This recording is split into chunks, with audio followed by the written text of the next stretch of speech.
Hello once again, welcome to Gen.T Stream. Today we're having the fireside chat with Dr. James Gifford.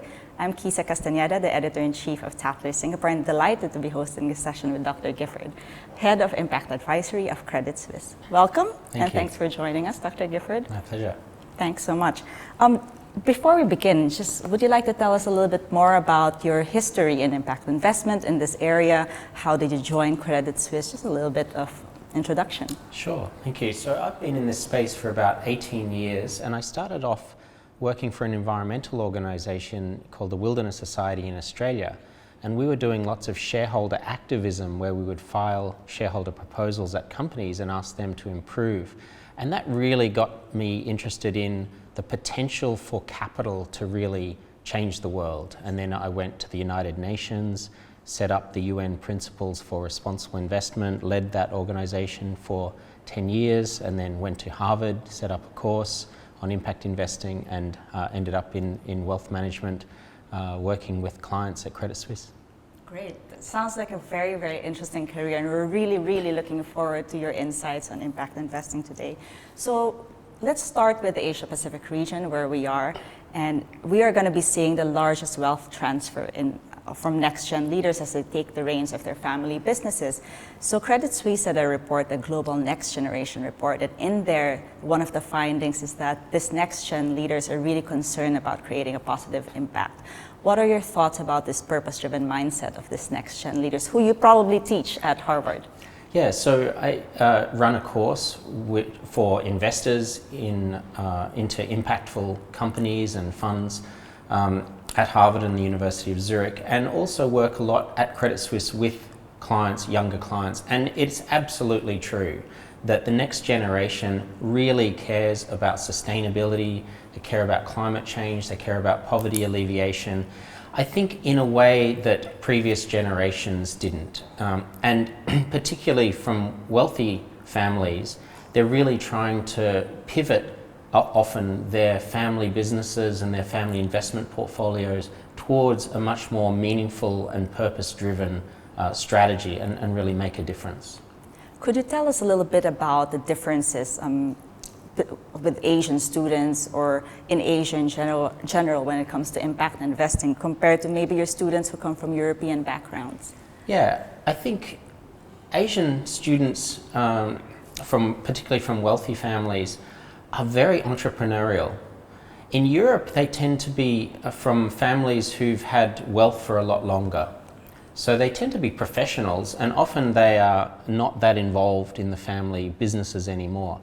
But the Asian next generation are often second gen, and they are really keen on business. And it's great to see just the entrepreneurship and the spirit coming from that generation, targeting things like education technology, healthcare, financial inclusion, fintech in developing countries, and really looking for financial opportunities in fast-growing sectors where they can make just as much money as earlier generations, but in a way that is purposeful. You mentioned second-generation Asians. Would you say there is some sort of struggle for them to convince their parents to enter the impact investing space, for example? Yeah, there's definitely a struggle. I think older generations aren't necessarily driven by the purpose to make the world a better place. I think they are incredibly hardworking and have built up amazing businesses, but they're very business-minded in an old-school sense. And the next gen are often very proud of what their parents and grandparents have built, and rightly they should be proud. But it was a different era. It wasn't an era where climate change was really at the forefront, and when inequality and a whole lot of social issues were really dominant in the discourse. And I think the next generation really wants to do something about that, and perhaps there can be, if not conflict, certainly different priorities from older generation business people in Asia compared to the next gen. You mentioned the kind of sectors that this cohort is very interested in tackling. So EdTech, you mentioned climate change. Which sectors do you see getting the most interest from the next gen business leaders? So yeah, so education technology or edtech is just booming, and we're seeing edtech companies, whether it's India or Indonesia, I mean literally tens of millions of sign-ups in the last 3, 4, 5 years. And these companies have grown. I've seen them grow from 50 staff to over 1,000. And they are really pivotal, especially in the era of COVID. These apps have signed up millions of people since COVID, and they are really a lifeline for the poorest people in these communities. And I think there's huge interest in growing technologies that can not only make money, I mean, any app which has 20 million people well, definitely you can monetize that. Definitely going to make money. But it's the impact as well. And I think this is one of the areas where people can get confused. They think that impact is something like philanthropy. Actually, impact investing and impact business is not about philanthropy. It's about finding business models that inherently are high impact and scalable. And like we said, if it's scalable and it ends up with millions of customers, you're going to make good money. Yes. And so there's actually, when it comes to impact investing and impact business, there's a relationship between the impact you're creating and the money you make. So it really can be a win-win. Other sectors, healthcare, telemedicine. I mean, think about the post-COVID situation. It has just been natural for us to, do everything over mobile. Exactly. So there are companies in Philippines, for example, that do telemedicine and do scans remotely with a nurse, and then have technology where a central repository in Manila can read the scans, and this just wasn't possible a few years ago. There's a healthcare pharmaceutical company, retailer in Indonesia, which provides drugs, because there's counterfeit drug issue in a lot of countries, and they provide quality drugs and also like a TripAdvisor for doctors. So these are like really a rating system. Yeah. So these kind of businesses are really scaling up in the COVID era, and I think there's a huge amount of interest. You talked about the sectors that actually get a lot of interest and investment. Are there any sectors that you feel have been sort of not, I wouldn't say overlooked, but need more investment? Yeah, so I think climate technology, on the one hand, it is actually going well in China. So China, in terms of battery technologies, electric vehicles, and renewables as well. But in the region in general, there's still a lot of thermal coal. India and Indonesia and even China are still building a lot of coal-fired power stations. So I think we have a long way to go in climate technology. And biodiversity. How do we ensure that areas of Borneo are protected and people's livelihoods are significantly enhanced? So can we develop technologies to improve the productivity of forestry on degraded land so that we don't have to push into the virgin rainforest? So I think there's some really interesting investment opportunities around biodiversity conservation.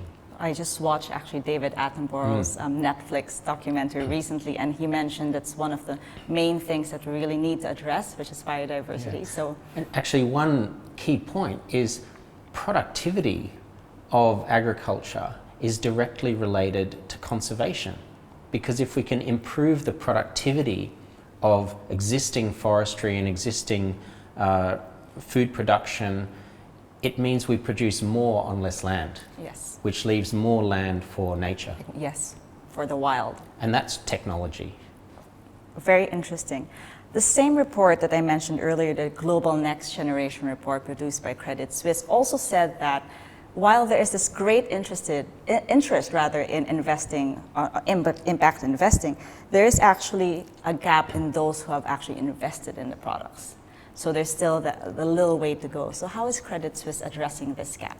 Yeah, look, I'm really proud of the work Credit Suisse has done. And I've been working with Credit Suisse for many years. Since I was teaching at Harvard, I would run workshops for Credit Suisse. And now I've joined Credit Suisse and working directly with our clients and our next gen team.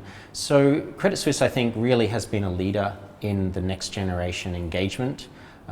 It catalyzed the Young Investors Organization, which is the world's premier club of next generation investors, and there's a lot of impact investing happening there. Look, I think the impact investing industry is still fairly new. That's a lot right. of people don't understand how to do due diligence of an ed tech company or a healthcare company in a different country. There are still very few funds available in the market, although I think Credit Suisse really is leading in offering some really interesting investment strategies to clients. So I think in terms of programmatic engagement with the next gen and also offering strategies to help them actually fulfill their investment goals, I think Credit Suisse is really doing a great job. I think maybe we talked about, or we touched upon about how this next gen leaders can convince their parents, but let's say it's not convincing their parents. How do you convince potential clients into getting to the impact investing space, making sure that they balance, the financial returns and the long-term impact they want to create? So a lot of the students I teach who have very traditional families, they just go and do it and they just make money.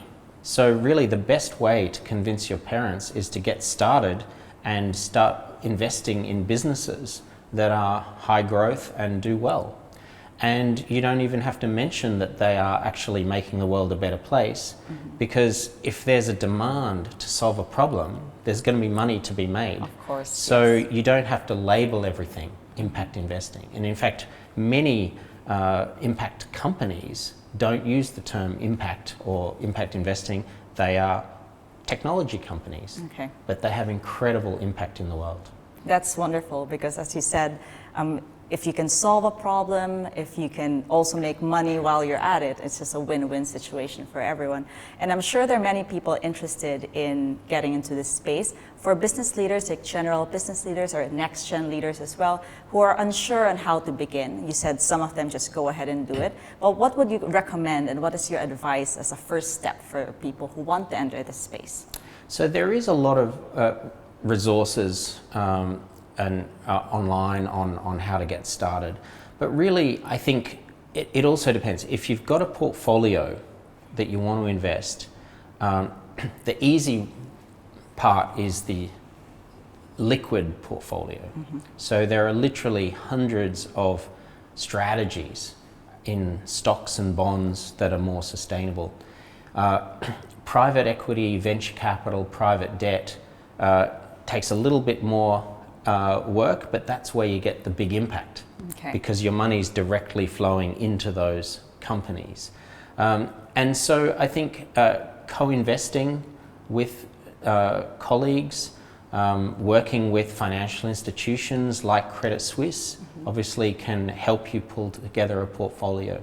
And help you learn a little bit more about the space Yeah. and how to take that first step. Yeah, and some of our clients actually come to us for the learning experience, where they'll put together a portfolio, but we will work with them and in effect co-create or educate them around the different strategies within the portfolio, and they use their wealth manager as a learning resource, and we sort of can run a lot of those sorts of workshops. I mean, it makes a lot of sense considering, as you mentioned, it's still relatively new and there's still a lot for people to learn. I think we're reaching the end of our session. It flew by. Would you have any last words to say, Dr. Gifford, to everyone else listening today? Yeah, look, I think the most important thing I've experienced both in my own life and the students I teach and the clients we have at Credit Suisse is, number one, you can actually make really good business and have purpose at the same time. And having that purpose is incredibly fulfilling and important in life. And I think when people get those two together, where they have prosperity, but prosperity in a way that really makes a difference, a positive difference to the world, it's incredibly fulfilling. So in some senses, it's actually selfish to have a purpose and to try to make the world a better place. Thank you very much. Beautiful words. Thank you, Dr. Gifford, and thank you everyone for listening. Thank you. Thank you for joining us for the Fireside Chat with Credit Suisse, and over to you, Lee, editor of Gen.T Asia.